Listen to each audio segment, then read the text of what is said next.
जीवनात M factor खूप महत्त्वाचा आहे। यम, सेकंड यम अँड थर्ड यम। यमचा घन म्हणू आपण त्याला। यम म्हणजे मसल, दुसरा यम म्हणजे माइंड आणि तिसरा यम म्हणजे मनी। या जगात तुम्हाला जर टिकून राहायचं असेल तर तुमच्यापुढे ह्या तीन गोष्टी असायलाच पाहिजे। पहिली, मसल, तुमची शारीरिक यष्टी, ज्याला आपण शरीर म्हणू, ते चांगलं असलं पाहिजे। लोक खल्ली कसा आहे याला ओळखत नाहीत, पण त्याच्या शरीरामुळे तो ओळखला जातो। दुसरी गोष्ट आहे माइंड। माइंड म्हणजे बुद्धी।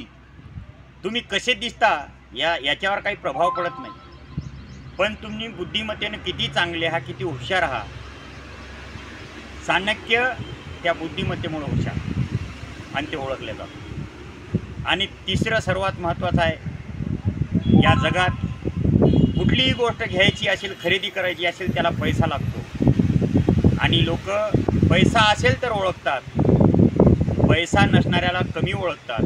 म्हणून तो पैसा आपण कमावण्यासाठी चांगल्या प्रकारचे प्रयत्न करून या जगातले जेवढे श्रीमंत लोक आहेत त्या लाईनीत आपण बसलो पाहिजे। म्हणून जीवनात कधीही या तीन गोष्टी विसरायच्या नाहीत, मसल, माइंड अँड मनी। धन्यवाद।